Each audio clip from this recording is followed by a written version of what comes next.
Hi, everybody. It's Matthew. If you're still subscribed to this feed, thank you so much for that and your continued confidence in us as a continuing concern. We are currently on indefinite hiatus for reasons that are related to that life is just really hard right now for everybody. So, we're okay. It's just difficult we're just on hiatus. We're on a hiatus. We'd like to continue to do it, but it's just very difficult right now. Anyways, so this will probably be the case at least through the end of the year. But in the meantime, I wanted to put out some of the bonus episodes that we made that were previously behind a Patreon paywall because we have now shut down Patreon and we may never come back. So I might as well put these out so that people can enjoy them because I think that they're really fun. Yeah, and so I hope you enjoy them. And this is again Ain't Mythbehavin.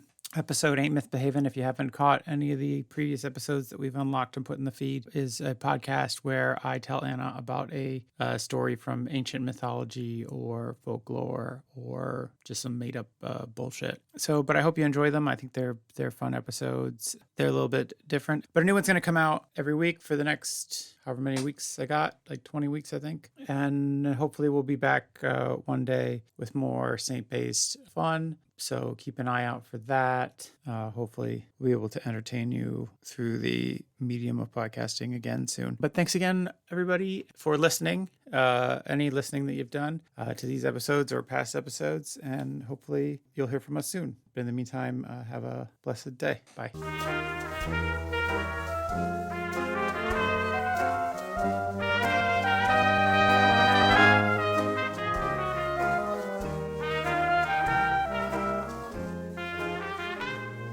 Hi, everybody. Welcome to Ain't Mythbehavin, the podcast about legends from people who are. Nice. This is the Patreon-exclusive podcast where I, your host, Matthew Shadorn, a classically educated individual, read a tale from mythology to her hanger-on. Or to his hanger-on, to my hanger-on, and I love it. We switch roles, and suddenly you don't know who you are, you don't know who I am. I don't know. You mix up the thing. Also, as someone who's not great with names, the fact that you've got for the Patreon, you've given it a different name. I feel like you've set yourself up to fail there. This whole thing is just a real exercise in different ways we can fail. But anyways, I'm your host, Matthew. Anna is normally the one who does all the research on the Saint Mythbehavin podcast, which presumably you know about if you're getting this Patreon content. But in this sideshow, I read Anna a different story from ancient mythology every month. So, yes. How are you today, Anna? I'm good. I'm feeling legendary. Yeah. I was going to say, have you done anything particularly legendary? I'd say I did something kind of heroic the other day. Really? Well, what was that? By my very lazy standards. No, I never doubted that, yeah. So me and my partner have just almost bought a flat. And I had to take some paperwork to our solicitors because we don't trust the post at the moment because of COVID and we didn't want to delay anything. So we were wondering how we were going to get this paperwork to the solicitors without the delay of putting it in the post. So I cycled into town in the middle of a storm and it was very cold and very windy and I hadn't been on a bike for a very long time. So it was a real physical trial, if we're using the words of mythology and heroism. Yeah. It felt battling against the elements and I was doing it for the future of our relationship and our home, so I think that was a pretty big gesture. We haven't done anything for Valentine's Day, so that was the best it's gonna get. Yeah, this is all you get for Valentine's Day. My sweat. Yeah, well, that does sound quite epic. You're the explorers of old who would journey in harsh conditions unknown plains and find those places and move into them, just like you are with this new apartment together. It's a bit better than a cave, hopefully. But... Yeah, well, fingers crossed. Same number of bats, though. Lots of bats. Well, you got such a deal on it. But you recently had a birthday this week. Happy birthday. I did. Thank you. Did you do anything legendary for your birthday? No. I ate half a chocolate trifle. That was pretty epic. That's pretty great. I mean, Danny is not, I would say, a star baker, so he just bought this trifle from the co-op and put a candle in it. And it was like, yeah, can't. Didn't light it, just put a candle in it.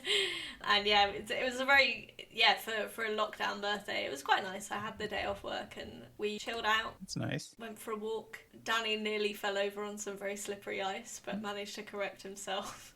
That's legendary. That's amazing. Well, it was like the full helicopter arms. Like Odysseus returning from the Trojan War. Danny recovering from slipping on ice. It did last quite a long time. Like, is he going to land on his ass or not? It was quite a spectacle. See, I imagined him just like flailing like, whoa, whoa, whoa, for so long. And you're like, I'm just going to pop back home. And you can finish this without me, right? Cool. No, I was staying for the show. I was cracking up so much. I'm a bad person. Yeah. Actually, on an early date, we went ice skating, and we arrived a bit before our allotted time. This was 6 years ago, and so we spent the time sitting by the ice rink, watching out for people falling over. And it was the fact that we both sort of suggested and then enjoyed that. I was like, we are well suited. That is really great. I mean, So did you get your comeuppance when you got on the ice, and did you follow? Oh yeah, I mean, my whole thing, because this was one of our earliest dates, so my whole thing was oh, it's going to be a ruse, it's going to be so romantic, I'm going to be oh, we've got to hold hands, but actually the whole time I was like, Daddy, don't leave, I'm going to fall over. But I can't remember if I did or not. Yeah. I think you probably did end up catching me a couple of times. And that's been your relationship ever since. Daddy, don't leave. Don't leave. Pretty much. Well, Danny's quite a good skater because he plays hockey, right? Yes, yeah, he had his own skates, which I was very impressed by. Yeah. He's a man of all seasons, Danny. Mostly winter seasons, but only sometimes. I don't know. That didn't make any sense. Well, I mean, we're in Britain, so it's we don't really have spring and autumn anymore. It's just winter until it's a heat wave. Yeah, that seems like that's tends to be how it goes. What's been happening lately. So, Anna, so this is Ain't Mythbehavin. So we're going to talk about a myth of the ancient world. And today I want to talk about the end of the world. Yay! That's exciting. What brought this on? I just was, I was feeling really, the emotion of hope. Yeah, the opposite of that. Yeah. So I was like, oh, I just had a baby, just really thinking about the future. And I was just like, let's talk about the end of the world. I just really had it on my brain. So no, I don't know. It always feels like we're living through the end of the world. But it is a very boring end of the world. Yes. As it is right now. Who would have predicted it would be so dull? Yeah. Yeah. So I thought I would share a legend about a more exciting end of the world. Okay. So, yeah. But hang on. So legends are usually the sort of things that happen in the past that have been turned into improbable stories. Right. But this one has not happened yet. Well, this is I guess it's more of a mythology. Okay. The mythology of the legend. I don't know, whatever. I'm not quite sure how you Eschatology, I believe, is the area of study. Eschatology, yeah, is the term. But many religions have an eschatological. I wrote eschatological. Many religions have an You could say eschatological, but that will just sound like you're talking shit. Many religions have an eschatology and a tradition of that. Let's say that. In Islam, the Day of Judgment is preceded by the appearance of the Al-Mashi al-Daji, and followed by the descending of Isa, who is basically Jesus, who will triumph over the false Messiah, or the Antichrist, which will lead to a sequence of events that will end with the sun rising in the west and the beginning of Judgment Day. Wow. Yeah, it's pretty epic. In Hinduism, the end time occurs when Kaliki, the final incarnation of Vishnu, descends atop a white horse and brings an end to the current era. In Buddhism, the Buddha predicted that his teachings would be forgotten 5,000 years after his death, and that would be followed by turmoil and then a new golden age. In case you're worried about that, still won't happen until the year 4,500, somewhere in there. Oh, okay. So that's a ways off. So we're good on that one. Right, yeah. And of course, the Bible has the book of Revelations, which is just a delight.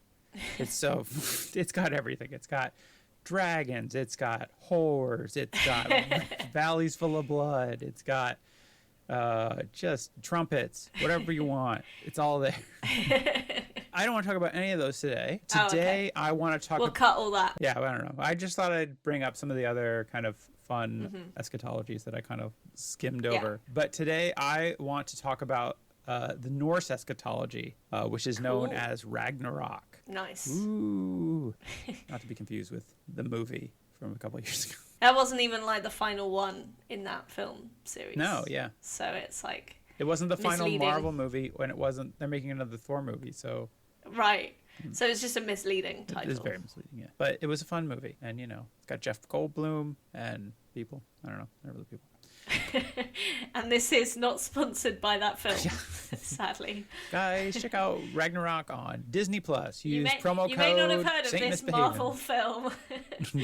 Sorry, carry on. That's all right. So the word Ragnarok is a combination of two words. Ragna means rain or the ruling power of the gods, and rock, which means rock and roll. Woo! And that's why it's all so metal. That's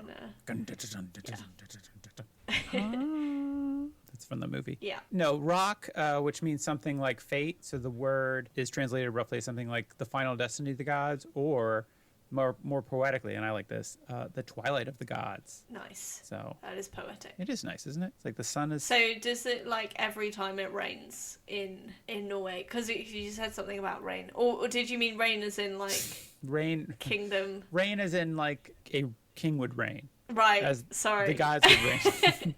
It should have been. It means rain or the ruling power of the gods. Yeah. So you see how that would. Anyways. All right. I guess. Wait. So. I need to slow this down, I think, for you. But...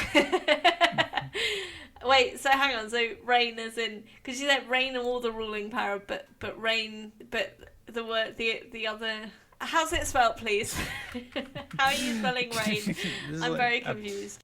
Rain is spelled R-E-I-G-N. Right. Okay. So that's just synonyms. It's not. It doesn't mean rain as in precipitation. No. Yeah. I'm trying to use that long word. The word you're thinking of is from the homophones because they sound the same, but they are spelled different. Yeah. No, but I was saying that rain is a synonym with rule. Yeah. Exactly. So. Doing it as all. I was just confused, but I think it was probably more on me than you. So that's all right. Let's carry on. Sorry. So anyways, it's Twilight of the Gods. Ragnarok is... I'm just stepping into my role of like being the ignorant one that you're educating. Yeah. It's but just being really ignorant. I'm doing my job well, I think. Wait, so you're pretending to be ignorant? Because you could pretend to be a little less ignorant, and I think it'd be more fun for me. Okay, I'll try and dial it back a bit. Okay, thank you. I really appreciate that. I appreciate you playing the fool like this, but I feel like maybe it's coming off as a little ingenuous now, because it's just like everybody at home is going to be like, nobody could be this stupid, right? I've gone too method. Yeah. Don't put words in our listeners' mouths, Matthew. That's not a good strategy. Anyways, so Ragnarok is the cataclysmic destruction of the cosmos and everything in it, even the gods. Wow. Yeah. So nobody's spared. Cool. Norse mythology is considered a chronological set of tales, and the story of Ragnarok comes at the very end. I don't know why I put that in there. It's pretty stupid. So this is like considered to be the final. So it's not they start with it and then everything else is a flashback. Yeah, no. Yeah, like you see Ragnarok and then on the screen it's like 6 months earlier, and then it shows you. You hear the earth explode, and then there's a freeze frame and a record scratch, and it's the voice of Odin going like, "I bet you wonder how I got here." And anyways, so this is the end of all the Vikings, or end of all the Norse gods. So for Vikings, the myth of Ragnarok was a prophecy of what was to come, and in some specified. Oh wow! And some specified an unknown time in the future. Wait, they specified an unknown time? Yeah, I don't know. It says. Like oh no, I'm sorry. It's an unspecified and unknown time in the future. Sorry. That makes much more sense. It's a specific time that is totally unknown. But like the Jehovah's Witnesses, yeah. like they're always predicting, and then they're like, "Oh no, we got it wrong." They got it wrong. Yeah. So no Viking was just like, it's probably next week. It's just like, it'll happen when it happens. They're pretty laid back, those Vikings. I think historically, if you look in the records. Yeah, if you see a Viking arrive, you're like, all right, chill times. Yeah. I'll get the kettle on. It's going to be very relaxed now. Yeah. No pillage here. It's just like, they come to our village. I mean, this is going to be a great time. Look at their fun helmets. It's great. But it had profound ramifications on how the Vikings understood the world in their own time. So even though it was something that was happening, and I was wondering about how this would affect, like, why anybody would make this eschatology, like why anybody would, like, after I read the story I was like, well, why is that a good thing to tell people, Right? and how all these end of the world things. And then actually I have a bit about that at the end where I read some analysis of it and I was like, oh, okay, this makes a bit more sense. But once we go through it, We'll see if my response lines up with that one. yeah, And then, yeah, so you come up with your own interpretation of Ragnarok, and then we'll, well, I'm a blank slate here, so you really are, you couldn't be more. And that's just Get your really face. into my- Hey. Oh, you can't see my face. Yeah, but I know you have a plain face. Anyways. Wow. Anna? Oh, Anna's gone now. Oh, well. So, you're Wait, back. you can still hear me, can't Yeah. you? So, someday, whenever the Norns, the inscrutable spinners of fate, decree it. So the Norns are a bunch of women who I think live in the center of the earth, and Okay. they create and measure fate for everyone. That's kind. Yeah, well, I guess. Unless they give you a shitty fate. Yes, that's true. I think the Greeks... Yeah, I was gonna say it's a bit like the three fates. Yeah. The sisters. Yeah, who do the spinning of fates. But I guess these, I don't think they literally do spinning of fates, but Maybe that's where spinster comes from. maybe. Why? Well, like, because a spinster, like, spinning stuff was a job. Yeah. Right? So in those times, if you had a job, that probably meant that you weren't a housewife. Oh, okay. So... I thought it was something to do with the nature of spinning yarn or thread made you unmarriageable. Like, Yeah, because you had a job, so you wouldn't be relying on I guess a that's husband. true. So they might feel threatened. I don't know. the feminist I icons. don't think it's like, spinsters. being near yarn will I don't know. somehow disfigure your face. I don't think it's that. Well, I don't know. Maybe it was just like, oh, those spinsters, they always stink of yarn and they've got threads all over them all the time. Nobody wants to date those girls. I don't know. Maybe you're right. It is like, these are women who like were making it on their own and they're like, we don't even need a man. We're sexually liberated. So good for them. I'm just letting you, just keep digging. Yeah, I It's feel very like- entertaining. It's not very nice of you as a co-host. Well, you got to feminist icon and then you kind of backtracked quite a lot, which was a shame. But it was fun for me to watch. Yeah, so. if I get canceled, the podcast gets canceled, right? You get that right. Oh, yeah. Oh, great. Oh, no, that will mean I don't have any more money coming in. Listen, I think it's only a matter of time. We had over 100 downloads so far. It's pretty good. Nice. Wait, is that that's not per episode? No, it's that's cumulative. over the course of... Wow. All right, you know what? We've only been doing it for a month, so Yeah, okay. it just feels like longer. Small steps. Which is a great advert for the podcast. Yeah. Anyways, so when the fates decree it, there shall become a great winter. In Norse, it is Fimbulwinter. Well, I think that's the Nice. the English Anglicization? anglicization of the Norse word is Fimbulwinter. But it'll be a great winter, unlike the world has seen yet. So maybe it's now, because it's been extremely cold the last few weeks. It has. Let me read the description for you. Biting winds will blow, snows from all direction, and Yeah. warmth of the sun will fall, plunging the earth into Last week. unprecedented cold, which has been the last couple of weeks. But it says here, Anything about a very contagious disease? nothing about disease. Oh, okay. This is fun. We just get that as a bonus. Yeah, no, this is a fun end of the world because it doesn't involve pestilence. So that's why the Book of Revelations didn't make the cut, because we didn't want to hear it. Yeah, we've had enough pestilence. Read the room, pestilence. But the winter shall last the length of 3 normal winters with Oh my god. with no summers in between.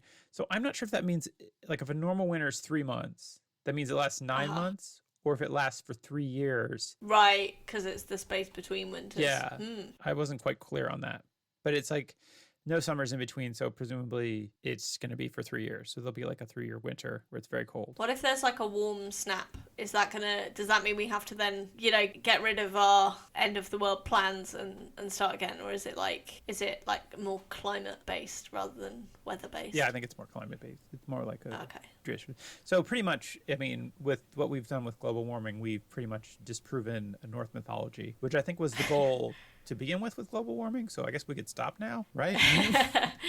Please? Please, yeah. Anybody out there who's just being like, those Norse gods are fake, and I'll prove it by putting CO2 into the atmosphere. You did it. You did it. Yeah, So- well, there's that. They want to build a coal power plant in England, somewhere, I think in Cumbria. Ugh. Yeah, don't know what the justification is, but yeah. Tory government. Just being, evil in every possible way, yeah. Why do something useful when you can do something shitty? Yeah. Oh my god. Yesterday, talking of shitty evil people. Sorry, this isn't relevant to the end. Maybe it isn't relevant to the end of the world. I saw an article and the headline was like, 23-year-old mum has 10 children with millionaire husband, right? So naturally I had to read this article and it was horrifying. It was like, this 23-year-old married to a man whose age was not stated other than the fact that he was much older, because of course. Sure. And she's had one child naturally, and all the others are through surrogates. And they're all like 10 babies had with surrogates, and they're all the same. All the babies are the same age. Why? And so it's basically, I don't know. It's like, I have so much money, I'm going to create a human farm. And like, all the comments on this article, I shouldn't have read the comments, but all of them were like, fair play, they're doing what they want with their own money. At least they're not benefit scroungers. And it's like, what is wrong with this country? Oh, it was horrifying. Man, yeah, I feel like everybody else was like clicking on there and being like, no, this is probably somebody on some kind of welfare thing. Like, yeah. That's horrible. Sorry, I don't know why that was wrong. Oh, because it was kind of Tory, that whole... Yeah. Well, at least they're not better. And then it's like, those children are going to suffer so much just from, like, the lack of parental attention that you can get if you have 10 babies at the same time. Right. Like, it just, ugh. But yeah, the takeaway for some people was, well, at least they're not poor. Like, what the fuck? Oh, no. This is why we're in trouble. People are like, well, if they're rich, they must be doing the right thing, right? Otherwise, they wouldn't be right, rich. Exactly. No, in fairness, I feel like it's kind of a crazy thing to do, but then at the same time, it's just like, it seems like kind of a fun, crazy thing to do. Well, I don't know.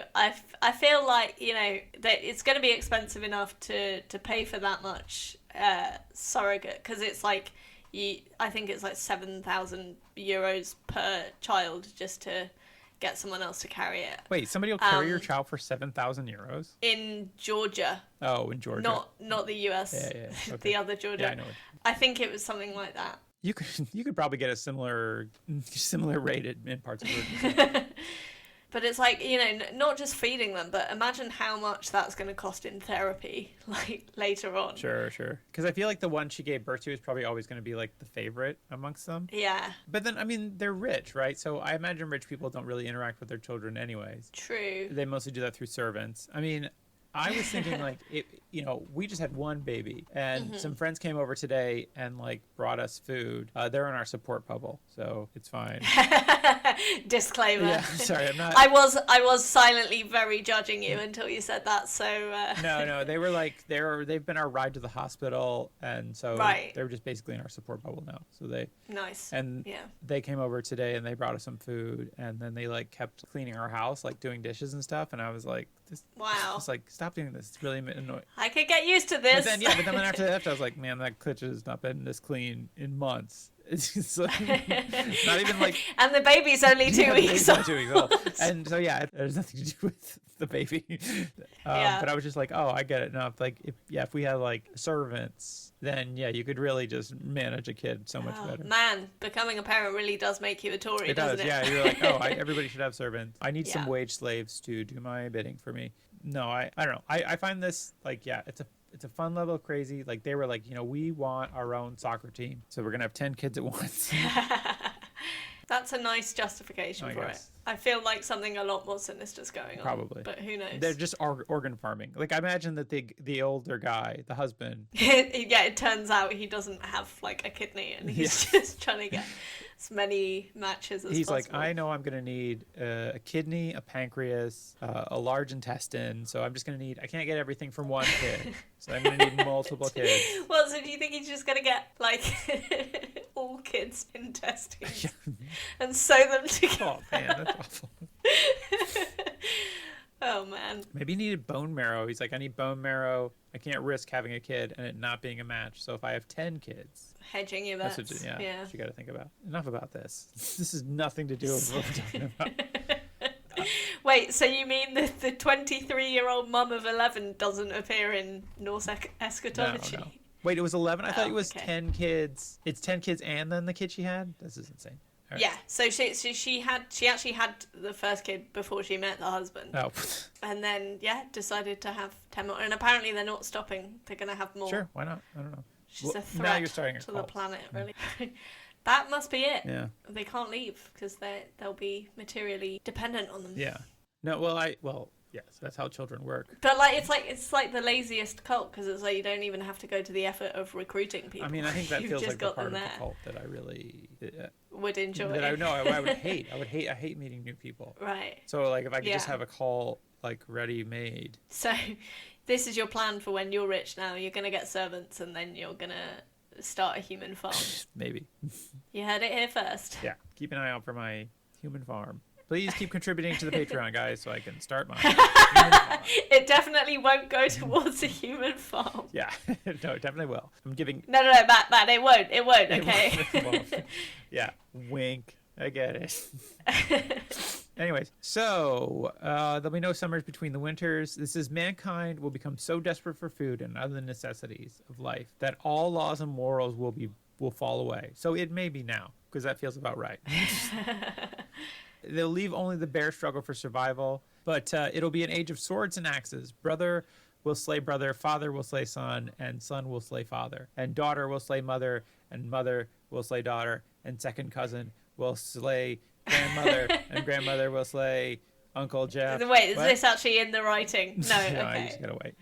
It's weird that it's gender segregated intergenerational violence. Well, they like, yeah. heaven forbid, daughter slays father. it does, yeah, it does feel like they only did the brother will slay brother, and fathers and sons will slay each other, and but they're not just like, and then I guess Like, girls are too weak to yeah, fight. sisters are on the side like, yay, go team. But brother will slay brother, and sister will say something shady Yeah. and maybe pull your hair. Sister will stay in the kitchen where she belongs. Because, all this fighting's going to need to be fueled by a big Yeah, stew exactly. or Yeah. curry or something. Everybody knows their place in Norse mythology. So so most of this information that we know about Ragnarok comes from an ancient epic poem called Volspa. Voluspa. I don't know how to say it. I don't speak Norse. I mean, you do now. do now. You're practicing. You're doing a great You're job. man, it'll get pretty crazy in the code. I mean, some of these Norse words are hard. But there's a stanza in the epic poem of North, this Volspa, which is an epic poem, an epic poem. What? Poem porn? What? Yeah, well, there's an epic porn called "Get Your Ragnaroks Off." But that's not what this is about. That's our other Patreon podcast. Yes, misbehave. I don't know.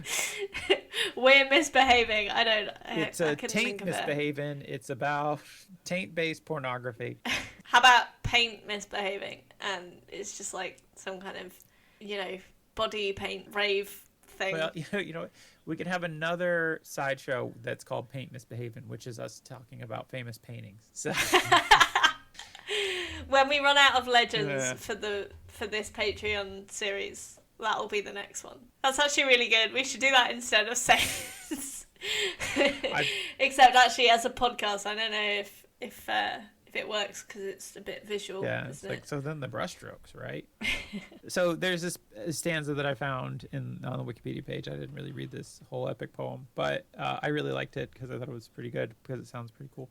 But it says, brothers will Cool. fight and kill each other. Sisters' children will defile kinship. It is harsh in the world, whoredom rife, an axe age, a sword age. Shields are riven, a wind age, a wolf age.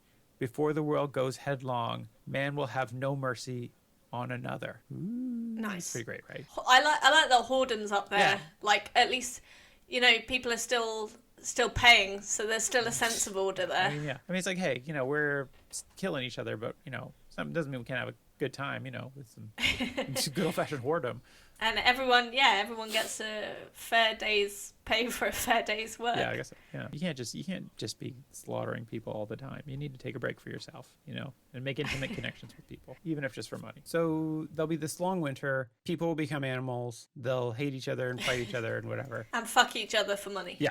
So it's the same old stuff. It does feel very close to today. So I don't know, except for instead of shields and axes, it's shielding. Yeah.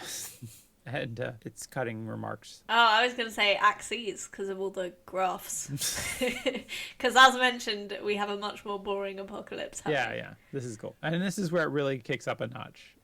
So, the wolves, Skull and Hati, who have hunted the sun and the moon through the skies since the beginning of time, will at last catch their prey.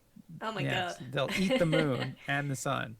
Very exciting. Wow. Have you ever had a really hot chili in your mouth and Yes. it's a struggle to swallow it? I feel like, the wolf eating the sun, that is hardcore. You see, I think that, if you had to eat either the moon or the sun, which would you... Well, the moon's made of cheese, yes, right? The moon is made of cheese, so that is true. So it's a no-brainer, really. I think in a world where wolves can eat, planetoids. Planets, yeah. It's probably also Stars, made of cheese. rather.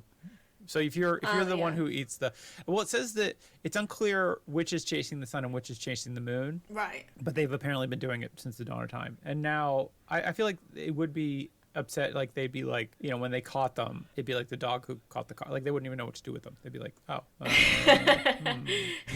Well, like when I was little, me and my friend decided we wanted to capture a pigeon for some reason in the park. So we set up an elaborate trap with breadcrumbs all over the floor, and my friend actually managed to clap her hands around a pigeon, but then when she'd done it she was so freaked out and just didn't know what to do, so she just let go and it flew away. It would be a lot like that, I think. Yeah. I think that well, first off, your friend's dead now, right, from touching a pigeon?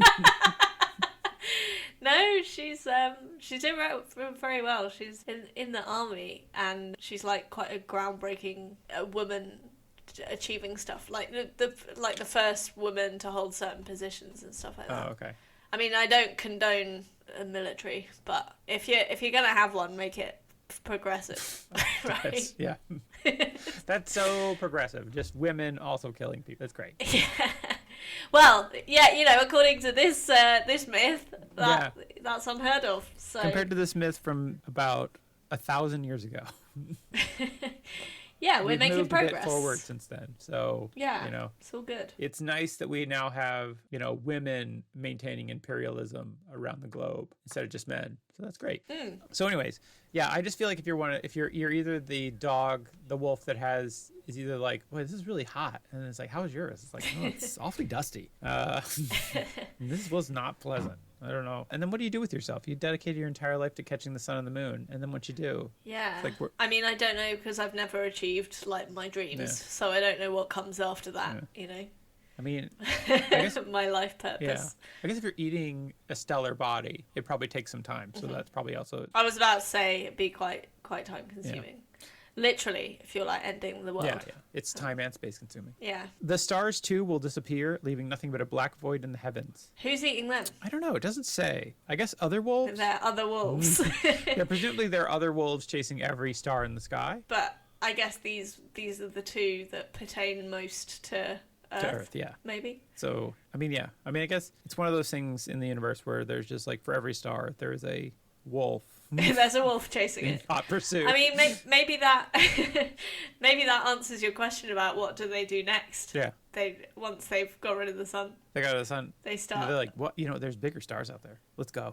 Well, it's when you first complete a boss on a video game, it doesn't take as long to get to the next one because you're kind of better at the game now.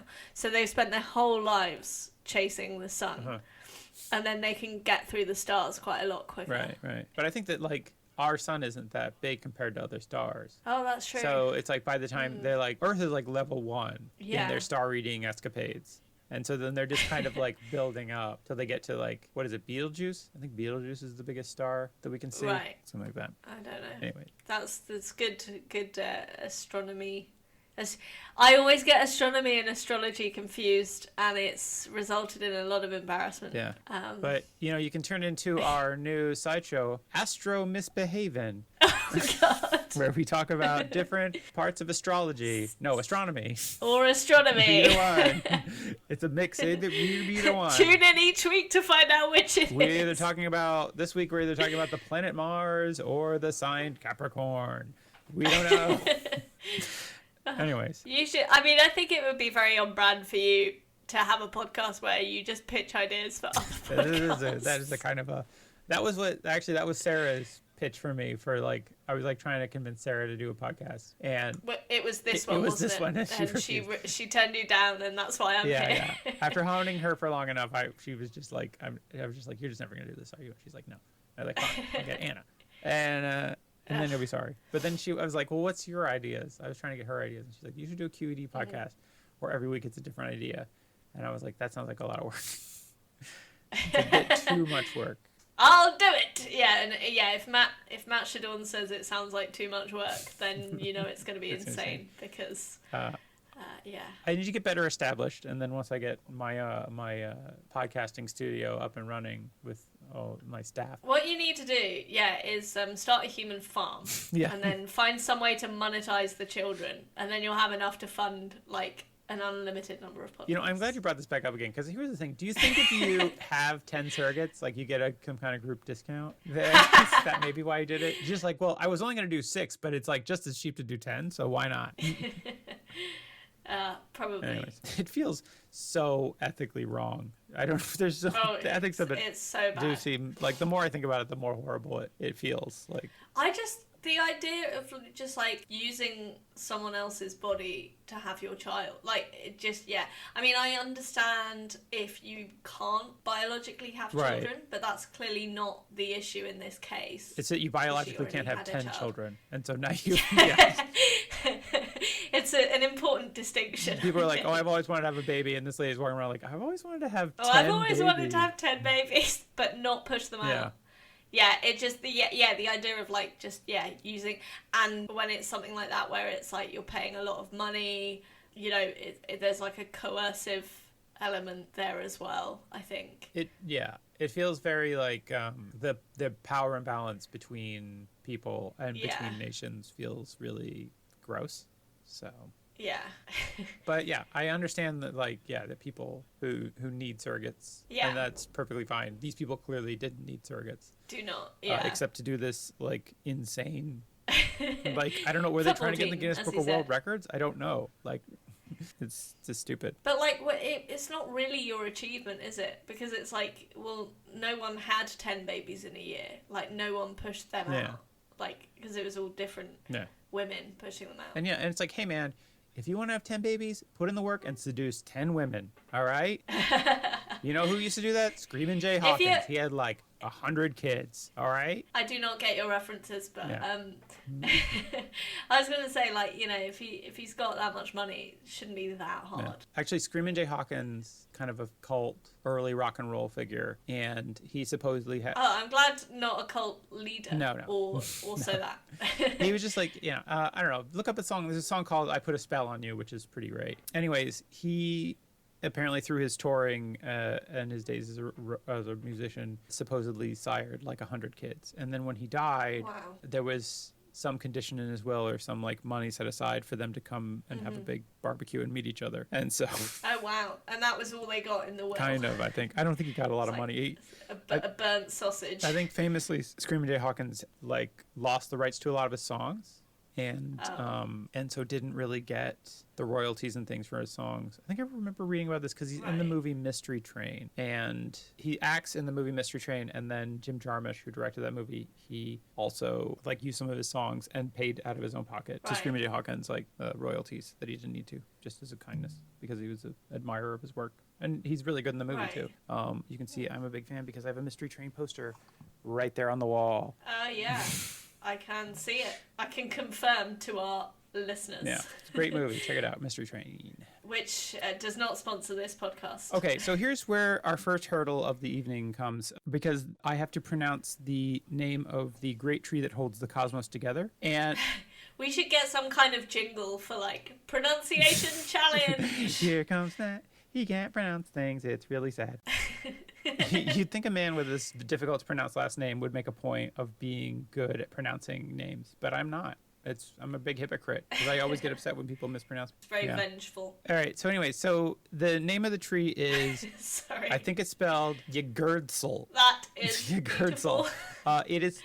I like that it's the tree that's the source of all life and stuff. I like because I think for your next child, that's a beautiful baby name. It's spelled Yggdrasil. Wow. So there's a real gap there between vowels. Yeah. Yeah. It is literally like being strangled. Yeah, it's like It's a shame because it's a beautiful image that you conjured, but then I wouldn't hear that and think tree of life. It is. It's the tree that it's kind of at the center of the universe. It holds the 9 realms of Norse mythology together. It's fun if you read up on the tree. There's like a crazy squirrel that lives in there. Nice. And what's his name? Wait, I gotta find this. Actually, I wanted to show you. Numerous animals live among the Yggdrasil's stout branches. There's a dragon in there, several snakes. There's an unnamed eagle who perches on its branches. I mean, it sounds like the squirrel is doing very well to be like on a comparable level to the dragon. Right. Oh, well, see, here's the thing: is the eagle, the squirrel. The squirrel, who is called Ratatoskr. Oh, that's more vowels in that name. Oh, this is just lousy with vowels. It's like every other. He should share some with the tree. Yeah. It's like that tree needs some extra vowels. Ratatoskr. It apparently means drill tooth. Nice. So here's what Ratatoskr does in the world tree. He scurries up and down the trunk, conveying the dragon's insult to the eagle, and vice versa. I love it. So there's apparently some kind of beef between the eagle and the dragon, as one would imagine, I think. I don't really see them as natural friends. They both have eggs, I guess. Lay eggs? I guess. I don't know. So they both maybe fly. they're having some kind of turf war. They both breathe fire. You'd think they'd have a lot in common, but I guess not. So he's kind of the opposite of a diplomat, just sassing on their behalf. Ratatoskr just lives for the drama, and he's just going up there. He's like, "Did you hear what that fucking dragon said about you?" He was making fun of your bald patch all day. It's like, I'm not really bald. It's just those feathers are white. It's like, and then he's like running down to the dragon and being like, the eagle said you smell like sulfur. And it's like, it's a condition. I would say more like the scaly skin would be more of a condition, but yeah, it's all in there. Yeah. No, he's just coming along and like stoking up drama, stirring the pot. With his stirring the little pot, yeah. Squirrely So he's basically like teeth. Norse Twitter. He's doing no good in the world. Anyway, stirring shit up. Does he have another job other than conveying these insults? I mean, that feels like a full-time job because the dragon lives in the roots and the eagle lives up in the tree, up in the branches. I don't think I said the dragon lives in the roots, but the dragon lives in the root. And the tree is the center of the cosmos. It's basically like the spine of the cosmos. So it's probably pretty big. So each trip's probably taking a bit of time. Okay, so basically Ratatoskr is just like a professional athlete. He's got to be super fit to be scurrying back and forth the whole time. Yeah. I mean, or squirrel fit. I don't know. Squirrel seem to fit, I guess. I suppose so. They, the distance, they more exercise than I've done in the last month, probably. So, but I mean, like, why is that his job? Like, what is the point? Everybody's like, gotta have is a there job, some kind of like, does it bring harmony to the universe to have the eagle and the dragon being pissed off with each other? Yeah, well, if they're mad at each other, then they're not mad at us. Setting right? fire to everything, yeah, fair enough. So anyways, so the tree will tremble and all the trees and even the mountains will fall to the ground at this point. Including this? Yeah, wow. because you mess with this tree. Because it's the mighty tree. So Yggdrasil's... That was different to the last time. I don't know, whatever. We'll just say the world tree. Uh-huh. Is the tree whose trunk rises to the geographical center of the Norse spiritual cosmos. The rest of the cosmos, including the 9 worlds, is arrayed around it and held together by its branches and roots, which connect the various parts of the cosmos to one another. Because of this, the well-being of the cosmos depends on the well-being of Yggdrasil. Right. And all trees. Very important lesson. So you're like, hey, Matt... These 9 realms, what are these all about? I was actually gonna say what are the 9 realms. So yeah, well, all right. Well, now it's too late. Now you seem like you're just. Now saying I that. seem curious. I'm sorry. That's all right. So there's Midgard, which is the world of humanity. So it's basically Earth. There's Asgard. Oh my god. Yes, Asgard is the other one. Great. For me. Oh, you know all 9. So why don't you go ahead and name them? No, that's it. You should have let me figure out the 2, and then you could have taken it from there. That's all right. That would have seemed more generous of you, I think. So wait, what is Asgard? It's just I just know Loki. So yeah, it's the world of the Aesir tribes of gods and goddesses, which is different from Vanaheim, which is and Valhalla. I bet is one. No? It's not. Oh fuck! You shouldn't have let me get so confident. Yeah, I don't know why you came in so hot on that.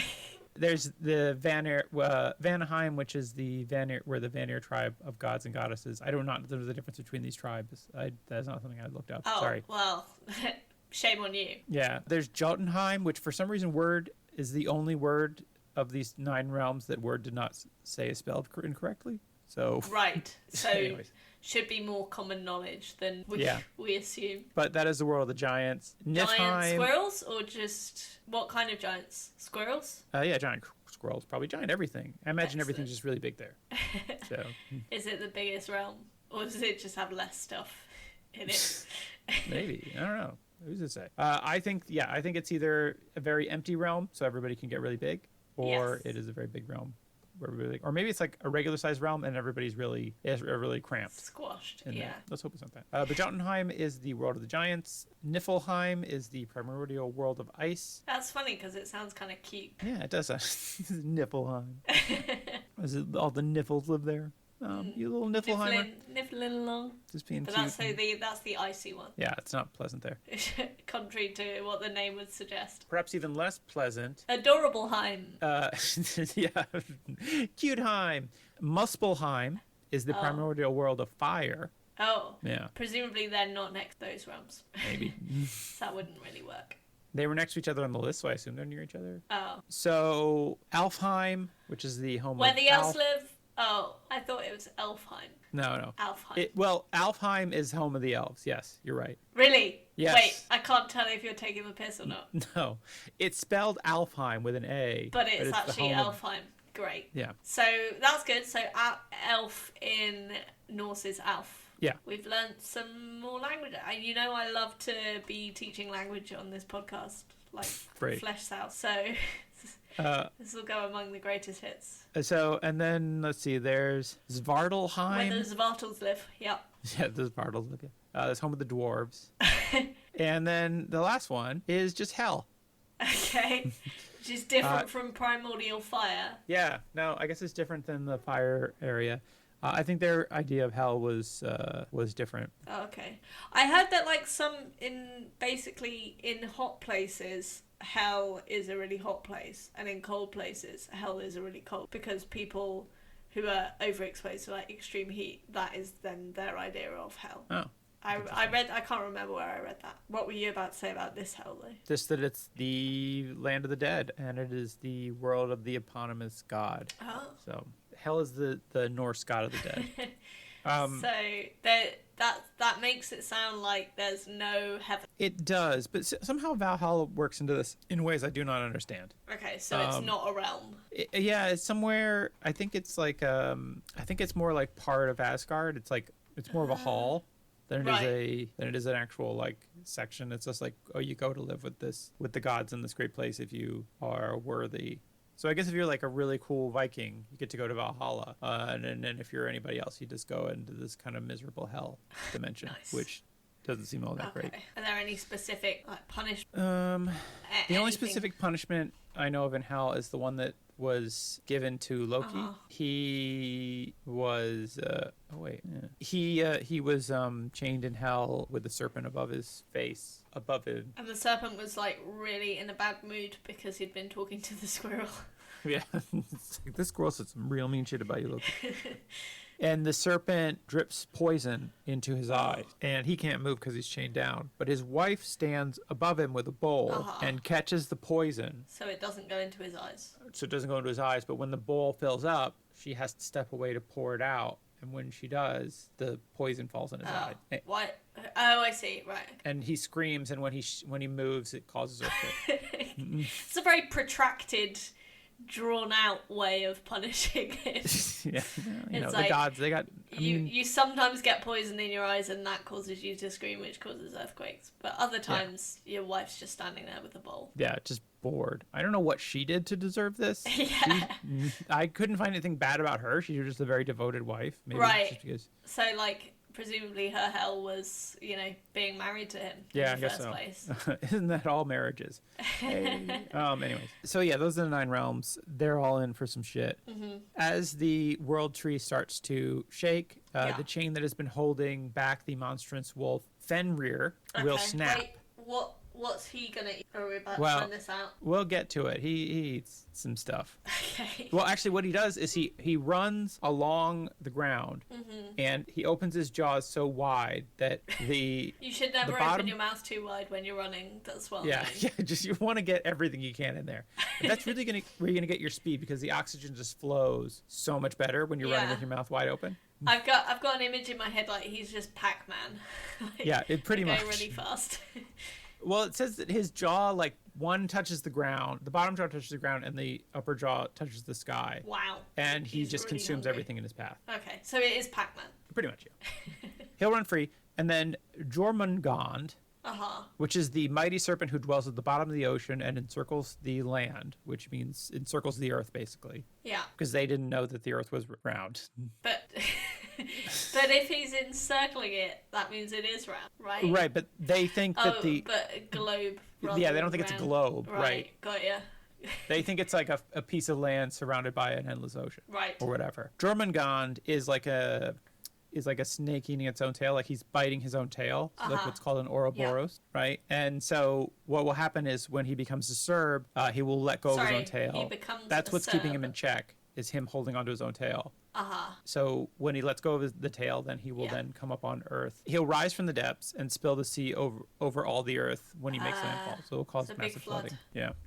So I should also say that both Fenrir and Jormungand and the goddess Hel are all children of Loki. Okay. They're all Loki's children. So hang on. So we got the fighting. That's right. Brother, what starts this off? The fates. The fates say like today's the day. So fates say today's the day. So one day the fates just roll into their office, and you know what? They're like, you know what? It's go time. Today's the day. Mm-hmm. It's time to go to Ragnarok. Okay, push the button or spin the wheel, I guess, and then or flip the switch or pull the lever. It's just or send the message or drop the anchor. Yeah, whatever. Yeah. So they let's say spin the wheel because they're spinning, and then everyone starts fighting and fucking whoring. Well, then so the thing. Okay. So the sequence of events is... Yeah, sorry, because it's been a long time. It's all right. Yeah, we've been at this for a while, and we got a lot right off the side. So I'm just trying to... Let's just have a mid-episode recap. Yeah. So what happens is, the fates say today's the day, and then the earth freezes for 3 years. Oh, yeah, forgot about that. Long Humanity winters. descends into madness and brutality. Because there's not much food and stuff to go around. Right. It is a time of starvation and deprivation. Yeah. It's basically the movie Snowpiercer, if you've ever seen that. And then what happens is that these two wolves eat the sun and the moon. Yeah. And then all the stars in the sky. Yeah. And then the world tree, Yggdrasil, starts to shake. Does it start to break because the sun's not there anymore and trees need sunlight? Maybe it's just like the disturbance of so much of the world being... Right. Got ya. Yeah. Or it's just all kind of happening at once. Yeah. And because this is starting correlation is not necessarily causation in this. Yeah. So as the tree starts to shake, it causes massive destruction on Earth. Yeah. it releases Fenrir, Yeah.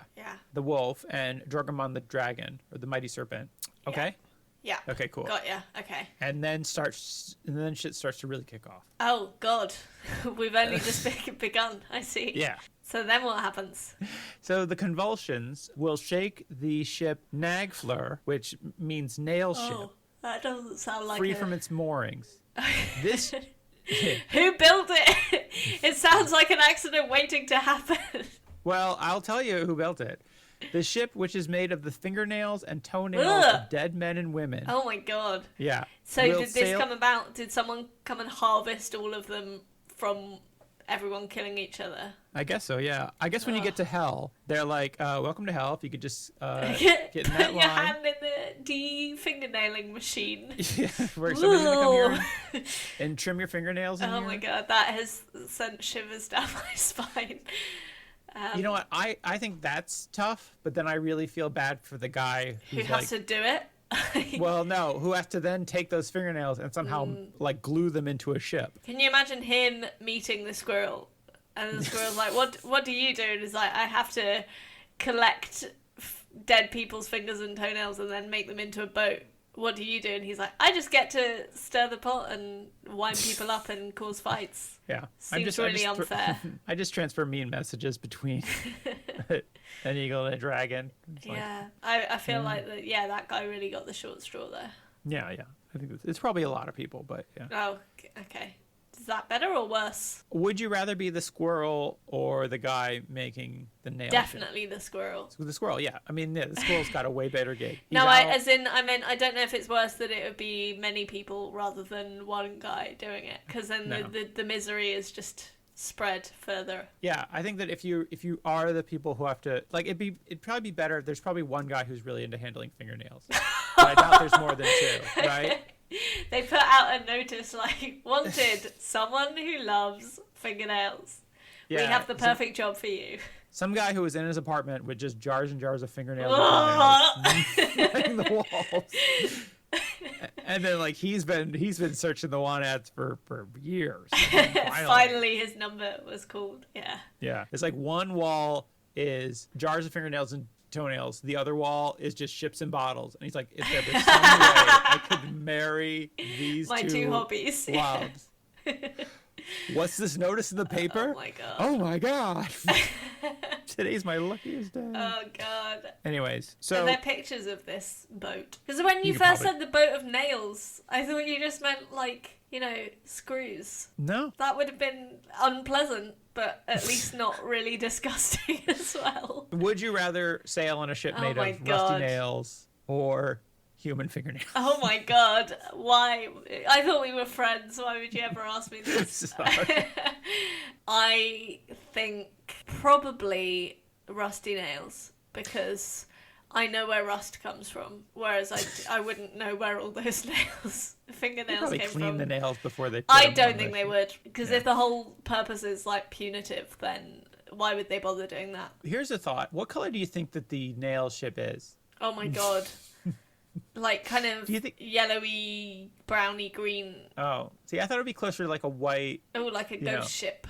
yeah, like a ghosty ship. I just, but- yeah, I think you're too optimistic about how much time they're spending cleaning these nails. I think Look- they're going to be really disgusting. I think this guy Maybe loves hints of red. toenails. He loves nails, right? Fingers and toes.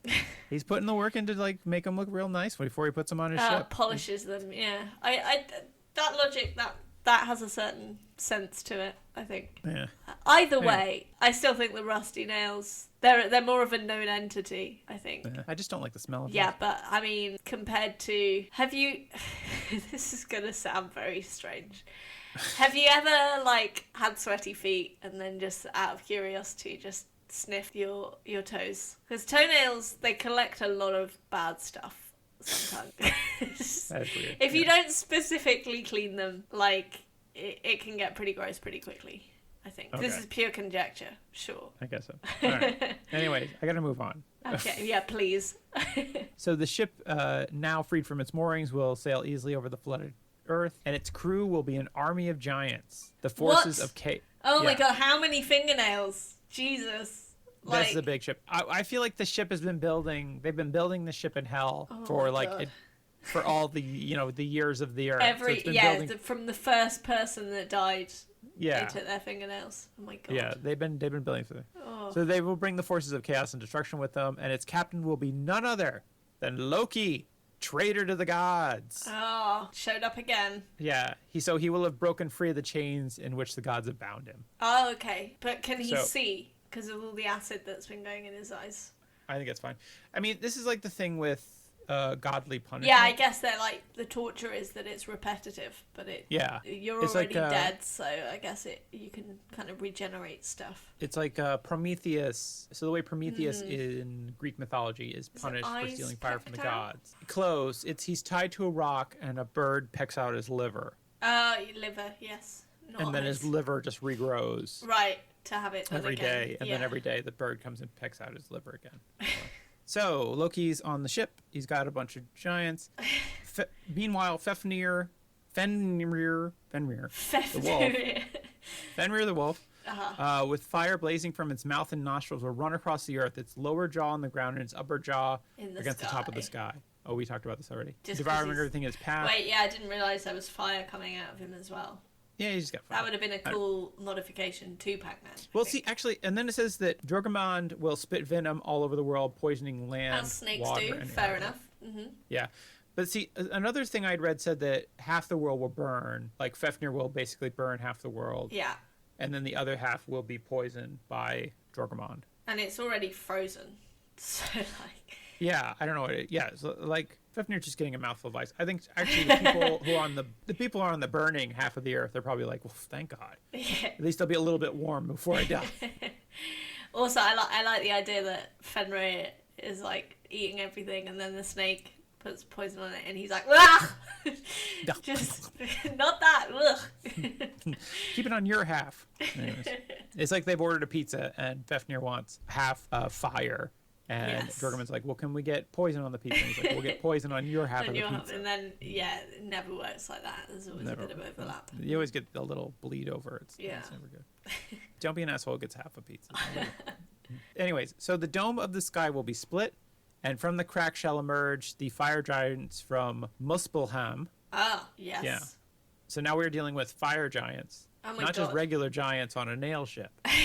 So are they giants on fire, or giants made of fire, or giants who are really good at making fires? All three? Some are born great, some achieve greatness. So the leader of the fire giants is a dude named Surt, and with a flaming sword brighter than the sun, Anna. Well, that's lucky because we don't have a sun anymore. Yeah, we don't have a sun. So everybody's probably like, oh, thank God Surt showed up. So they will march across the Bifrost, which is the rainbow bridge to Asgard, which is the home of the gods. Yeah. And the bridge will break and fall behind them. Okay. And, So it's like one of those, like, you know, you see in films or whatever, bridge collapsing and they charge, so it's like catching up with them, but they just make it across in time kind of thing. yeah. Okay, pretty much, yeah. Cool. It's a good metaphor for everything. Yeah, just for life. If you have to run fast enough, or your mistakes you'll fall. Yeah, or like if you're not speedy enough, you might get captured and made to bear children for What? for a millionaire. Anyways, so it says anonymous. I don't think it does. Oh my God, I need to learn how to Ominous. pronounce things. An ominous horn blast will ring out. This will be Hemdale, the divine sentry, blowing the Gajaller horn. Uh-huh. So this starts Good with job. a G and then a J. That's how this word starts. But J isn't that yeah? So can it be Gjallarhorn? Gjallarhorn? Yeah. Yeah. So the Gjallarhorn will announce the arrival of the moment the gods have feared. So, but like, because there's a lot of like people who are kind of into eschatology, like, you know, want to bring about the end of the world, or like nerdy about it or whatever. Yeah. Could you say that if these kind of people get really excited, they have the Gjallarhorn? I tried. You try. Okay. I appreciate you trying. I thought we should make one joke. It's too late in Like the podcast to this. start trying. You know. Okay. Well, you know, it can't be said that I didn't try. I appreciate it. So that. So, this is the moment the gods are feared. The gods will decide to go to battle, even though they know... Hang on. What? So they've seen everything else that's happened. Right. And they're like, oh, it's fine. And it's like, oh, shit, the trumpet's gone off. Yeah, well, yeah. We feared this might happen. They're like, weren't there a lot more stars yesterday? And more suns? Yeah, I guess they're like, okay, well, now shit's really going down. They're like, everything's fine unless Hemdale blows the horn. It's like it's not over till the fat lady sings. Yeah. It's like until the horn gets Until blown. Hemdale blows the horn. That's what it used to be before. Yeah. That's fact. There's a fact there. Historical fact. Yeah. Before Christianity took over. So the moment they've been dreading happens, the gods will decide to battle, even though they know what the prophecies have foretold concerning the outcome of the clash. Oh, well, that's not a very good motivation, is it? Yeah. Well, they're going to be fighting a losing battle. Yeah, so they know they're going to die, but they do it anyways. So they will arm themselves and meet their enemies on a battlefield called Vigrid, which translates to the plain where battle surges. Well, that's an appropriate place for it to be, isn't it? Yeah, it's like, wait, why do we name this place the plain the battle surges? It's like, I don't know. Oh, nothing. It'll be fine. We're going to have a picnic there. Yeah. Anyways, Odin will fight Fenrir, and by his side will be the Einherjar, but yeah, and by his side will be the Einherjar, a host of chosen human warriors whom he has kept in Valhalla for just this moment. So they've been training all this time. Yeah, or drinking or whatever. My understanding of Valhalla is that's why they're gonna lose. Drunk or hungover, right? That was my understanding of Valhalla. Is it was just like a place where you go and basically it's an endless buffet. And mead flows and whatever. But anyways, yeah. Sounds pretty good. Apparently, yeah, you get the best fighters on Earth. They go to Valhalla, and now at the end of times, they rise up and help fight. So it's like a brawl, really. Yeah. No, it sounds pretty epic. So you can see this is pretty cool. Odin and the champions of men will fight more valiantly than anyone has ever fought before. Even though they're drunk. Yeah, they will also fight more drunkenly than anyone has ever drunk. But it will not be enough. Fenrir will swallow Odin and his men. So he does have a very big mouth. He does have a big... I mean, it touches the ground and the sky. And the ground's not that impressive, but the sky is.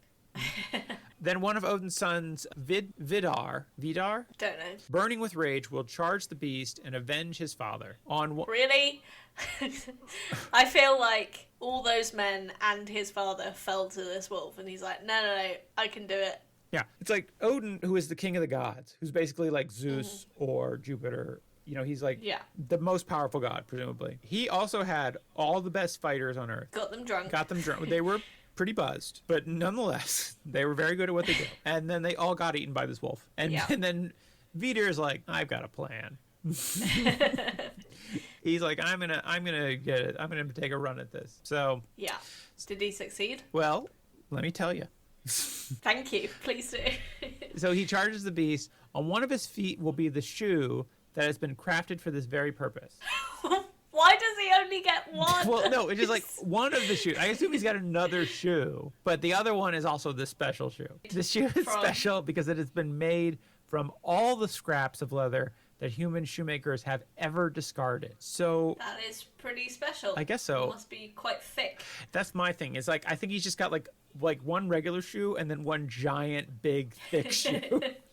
It's like it's this massive. It's just basically a ball of leather that surrounds his foot and kind of goes up to his calf. Like it just goes up to the knee.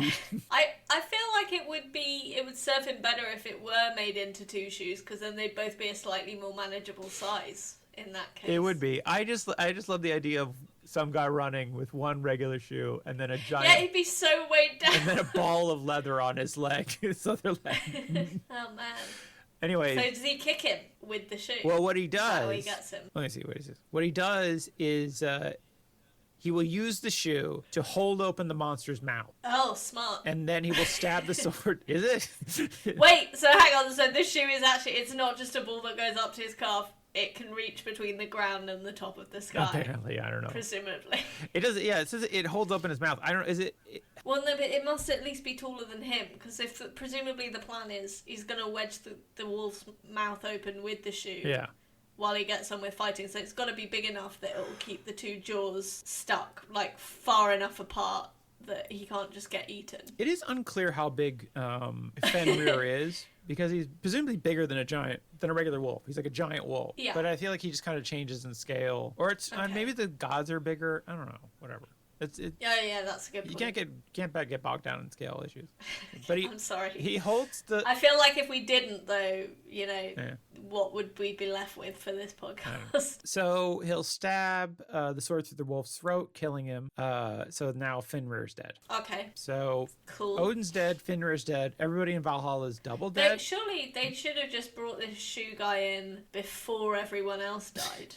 Because Would have been especially since they know smarter. that he's got this special shoe for this purpose. Yeah. It's like, why isn't that plan A? He just uses it a bit late. Yeah. But I guess things have to happen the way they happen. It's all fate, Anna. You don't understand fate. Okay, but it sounds like then...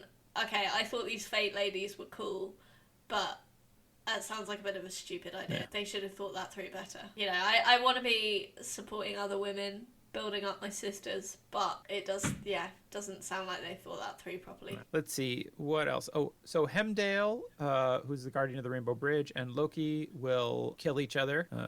Like mutual simultaneous stabbing. Something like that, yeah. So that'll put an end to Loki's trickery, but it will also cost the gods one of their best warriors. Oh. The god Freyr and the giant Surt will also fight each other and die. So Surt's out of the question. Okay. And also Freyr, who I didn't look up, so let's move on. Oh. And then you're probably like, where's Thor in all this? Thor's the guy I knew. Uh-huh. So Thor will fight Jorgamon. Oh, okay. Yeah. Hammer versus snake. Yeah. And apparently they're age-old foes. They fought numerous other times.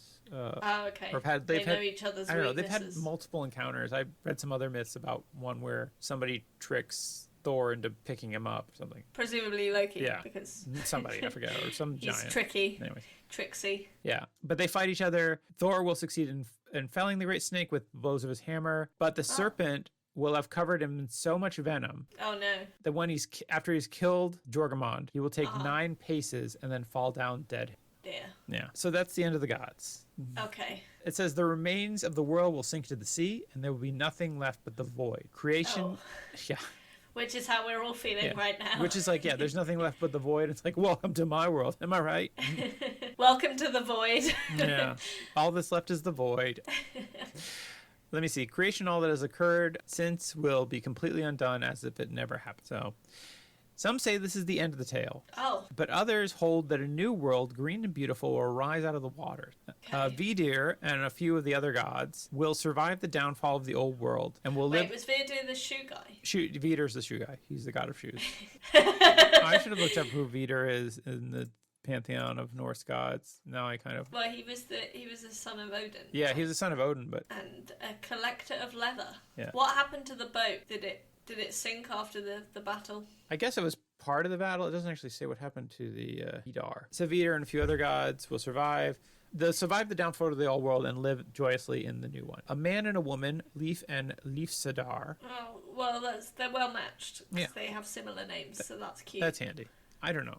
Yeah. Do you know anybody who has like similar... Their couple name could be Leifsadar, and that would encompass both of their names. Yeah, but mostly they're just the one. I don't know. I've never really known anybody who had like a couple that had the same name. I knew a Justin and a Justine. Oh. That's pretty wild. Yeah. Like, do you think if you met someone and you were called Justin and they were called Justine and you had a date and it was like mediocre, you might make just more of an effort just so you had a memorable couple name situation? Yeah. I mean... Make it work. Or would you just kind of be like, oh, okay, well, I don't want to live with that, so never mind. Yeah.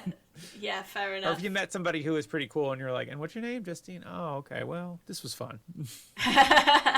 So for you, it would just be like, yeah, no, that doesn't matter if they're a nice person. If I met somebody named Matilda, right? Mm-hmm. So we were like Matt and Matilda. Yeah. Like, that sounds terrible, right? Yes. I don't know. I haven't thought about it that much. But what are they called? Leif and Leifsadir. Yeah. Was it? Anyways, so a man and a woman, Leif and Leifsadir, will have hidden themselves away from the cataclysm. Which one's which? Is the man Leif and the woman's Leifsadir? Yes. Yeah. So is it like Leif and like Leifess? Pretty much, yeah. I think that's kind of it.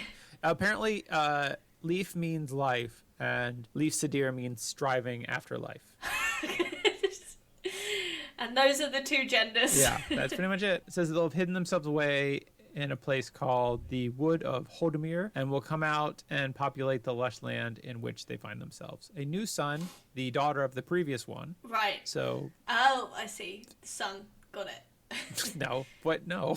No, as in, like, because you said a new son, and you just said about populating, so I was confused. Oh, but no. I see. Yeah. The new celestial body, the sun. Yeah, so the son, who apparently was a woman and gave birth to another son, who was also a Just before she got eaten? Before she got eaten. Where was it hiding? I don't know. Weird. But anyways, it'll be the daughter of the previous one will rise in the sky, and all of this will be presided over a new almighty ruler. Can I just say Leif and Leif Sadir populating the whole planet by themselves? Do you think they used a surrogate? Probably not. I don't think that was really an option for them, because it was only just the two of them, right? Yeah. Well, I thought you said there might be others surviving as well. Some gods, but these are the only humans who survived. Oh, got you. Yeah. Okay, fair enough. So their task is much more lady that I read about. Yeah. So the question then becomes, like, what was the point of all of this? Right? Like, why would you write this story? Like, if you're a Viking, why would you give a shit about the story? Because it feels very nihilistic, right? Because if you're like, at the end of everything will be just, like, there will be a point where everything will be destroyed and everything you've ever done will be pointless, and why bother doing anything, right? Yes, like it feels... that would be my reaction. So the theory is that in addition to being a prophecy about the future, it revealed much about the underlying nature of the world along the way. Oh, okay. So the myth served as a pragmatic model for human action. So for the Vikings, the tale didn't produce hopelessness as much as inspiration and invigoration. Just as the gods will die one day, so will each individual human. And just as the gods will go to face their fate with dignity, honor, and courage, so can humans. And booze. And booze, yeah. If you get liquored up, you can face anything, anytime. That's the real moral of Here's what we're saying. Get liquored up, get yourself one big shoe, and just go out there and face the world with your sword and your shield. Oh my god. This is going to be, like, we're going to have to make a merch store that's just big shoes, eggs, other stuff. I don't know. We'll have to think about it. But, yeah. I feel like this could create this, loads of grain. Yeah, could just be a very rich source of weird mythological merchandise. Maybe. So I guess Saint Mythbehavin. No, that's all right.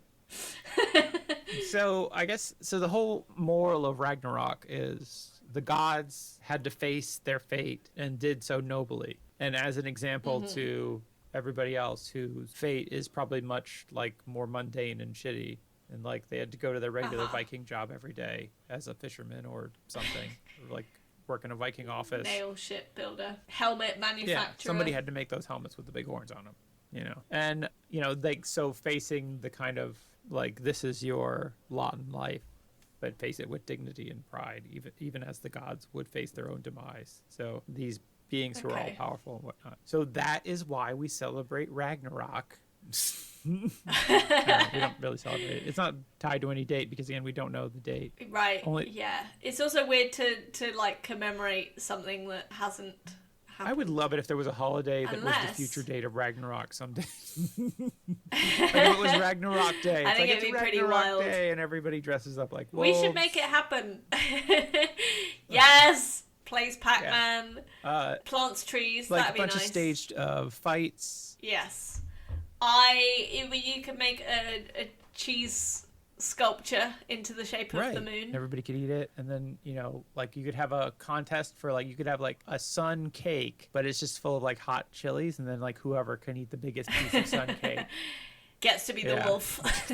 It's a stuffed wolf. I don't know. Oh my god! And you would definitely dress up as Ratatoska and just be the party gossip. That would be great. You're dressed up as a weird squirrel, and you're just going up to people and telling them mean things. That's. It sounds like basically like Christmas. Yeah, like Ratatoska is such a scamp. Like, he just going around and is going like, Jessica said you look fat, and then just running away. It's a great party. Yeah, it's just like Christmas with my family, love this. really. If we could somehow get I'm sure you could find someone on the internet who will just like justify why it must be a certain date, and then that can be We it. can just put whatever date this podcast comes out. So we'll say Yes. probably the 21st. February 21st. Of March. Wait, of February or February. March? Oh, okay. Okay. It's very confusing keeping track. So I'm thinking February 21st, whenever this comes out, we can make that Ragnarok Day. Guys, let's all get ready for next year Ragnarok Day. Get your squirrel and your wolf costumes ready. Start collecting your leather scraps so you if can you're make the good, big Fifnir will leave some leather scraps in your stocking. I don't know. Yeah. Oh man! And if you're naughty, you get a ship made of fingernails. If you're naughty, poison. Yeah. And see, that's a fun contest. Like, which kid made the best? You collect your fingernails all year. Who made the best little ship out of? Oh no! You've ruined it.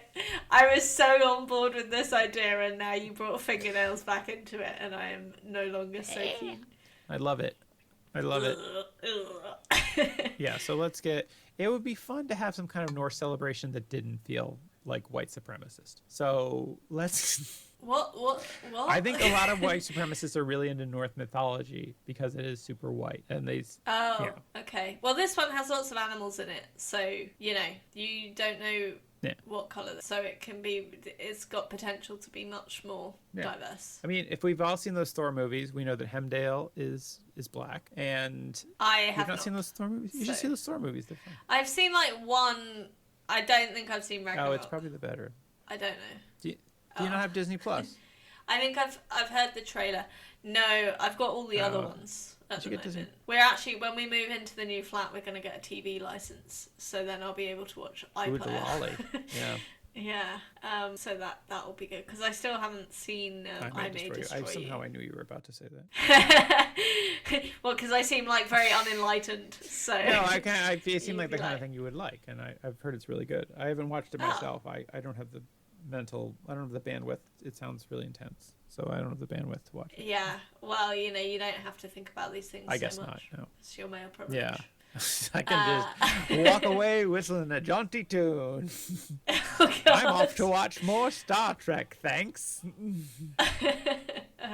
Anyways, Anna, what did you think of this tale of the fall of the Twilight of the Gods? I think that the interpretation, like, I don't find it a very compelling explanation that if you knew that it was going to all be for nothing, you would still fight really hard. I don't know. I think it's like the original thing of just being very nihilistic because it's all preordained. Right. And so, like, the outcome fixed. Having said that, I think a Ragnarok part. So, I'm pro that idea. Well, we've got a whole year to get it. I don't. It's very weird, like the specific details, like the toenails mainly. What's playing on my mind. The toenails is probably the biggest left field moment of the story. It's like, oh, there's these guys on a ship. Oh, cool. It's made of toenails. It's made of toenails. Yeah. One of them toenail ships, you know what I'm talking about, right? Yeah. Whereas, big venomous serpent, that's like, there are snakes in other religious imagery and stuff. And tree of life, that's pretty common as a theme. That's fairly, some of this symbolism is there's flooding, there's earthquakes, it's all kind of cataclysmic. Yeah, very universalistic. Yeah.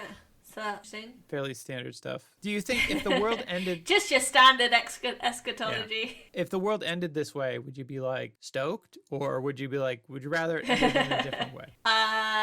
Probably a different way. But if I were a Viking and the last thing is everyone gets drunk and joins in with a fight, and that's how you die, that would be pretty like. Because their whole motivation was, fighting to the death and stuff. So I could see why that would be compelling for them. It's like not only do you die in a drunken brawl, you get to die in the last drunken brawl. So you get to the drunken brawl to end everything. It's like the biggest drunken brawl. Like you've been in some bar fights, but not against a wolf. And I don't really understand the idea of dying twice, but somehow I don't know, because they're already dead, right? Because they're in Valhalla, right? Yes. I guess they just cease to exist. So I guess it's like, with zombies, you can kind of kill them. I don't know. I feel like I like this. This is a very action heavy, it sounds like there's a lot of fun things going on. Lots of monsters, lots of, people getting into fights. I like this. I like this better than the Book of Revelations, which I feel like the moral of the Book of Revelations is like you need to be on the right side, otherwise you end up in hell. And the moral of this is like everybody's dying. So just enjoy the ride. So you just need to kind of like stoically face your fate. And I don't know, something about that is a little bit nicer than than the kind of fire and brimstone of Revelations, which seems primarily to scare you into being a Christian. Of the cult, Because, yes. But anyways, also that Book of Revelations is pretty asymmetric. So, anyways, Anna. So we've got the white supremacist traditions on this hand, anti-Semitic hand. I just think that I've heard from people who really like Norse mythology and runes and things, and they're all hella racist. Well, they hate the fact that has been co-opted by racists. So. Or fair. That they're really into it and they are like, and they're like, come on. So we should have a anti-racism Ragnarok party. It's all cultures, all people are invited to a Ragnarok party. Yes. That is what's happening. So keep an eye out. 2022. It's going to be massive because who knows how long this vaccine rollout's going to take. Maybe this is going to be the first event since the pandemic, and we're all just going to go we're going to have our crazy Ragnarok party. You can dress like the squirrel if you want. No, I feel like you want to be the squirrel. No, I don't really want. I don't know. I feel like I kind of want to be the dragon, the big serpent. No, I want to be the guy with the one big foot. Start working on that shoe. Wait, but you're a vegetarian. Oh, yeah. You can't go around collecting leather scraps. I guess if it's scraps, you're not fueling the demand. I think I'm just going to make my big shoe out of duct tape. I'm going to get like a bunch of rolls of duct tape and I'm just going to start wrapping them around my leg. Wait, this is so weird because Danny, for our house move, Danny ordered a shipment of duct tape and we have like more duct tape than we could ever need. So I'll sell it to you so you can make your shoe. And this is what I'm going to do. I'm going to just get an old shoe and I'm going to start wrapping layers and layers of duct tape on it until I have like the lower part of my leg is just a giant duct tape sphere. and that's what it's going to be. And and then you can be the squirrel. Wait, so you're doing it around your foot, so you won't actually be able to take it off once you start. Yeah, it'll have to be surgically removed. So you're going to be really embarrassing when you start taking Tavish to nursery. Well, yeah. I think that what it'll be is here's the Ragnarok party, right? We're gonna have a good time. Everybody's gonna dress up. You dress up like a Viking, your favorite Norse god or favorite monster from Norse mythology. It's gonna or animal. It's gonna be a lot of mead and like beer. It's only going to be... And a pizza that's half poison and half some fire. of them will be poisoned, but not all of them. It's going to be, I'm a vegetarian, but people are going to have big turkey legs, which I imagine is what Vikings eat. I think that... Actually, I went to the Oxford Beer Festival, like the first time I went. That beer festival, and no one subsequently had this, like, table that sold, like, these big beer. Like, they were, like... Big beer. Big beer. They were like horns that you could drink out of. They were like big drinking horns. So it was like a cow's horn that they'd hollowed out into a drinking vessel. Oh my word. Yeah, anyways. So that's what we're going to have at the Ragnarok party. Yes, okay. I'll start on as soon as I move house, I'll start making drink horns out of paper mache. Yeah, or, we just get flagons. See if you can get us a deal on, like, bulk flagons. Deal on flagons. Anyways, Anna, it's been a pleasure. It has. It's made me look forward to death. Yay! No, it hasn't. It's been fun. Yes. And look forward to our epic, in all senses of the word, party that we're going to have. Mark your calendars. 21/2/2022. Yes. Well done for remembering the correct way of doing dates there. Yes, thank you. And free entry to all our Patreon subscribers. Yeah, so let us know you're coming. So. And if you're not a Patreon subscriber, you won't know this is happening. So, except they'll tell their friends, obviously. Yeah, tell your friends. You can invite all your friends. And they have to pay. We charge them a minimum cover charge. It's going to be great. Yeah, it's going to be epic. Bye, Anna. Bye. Thanks for having me.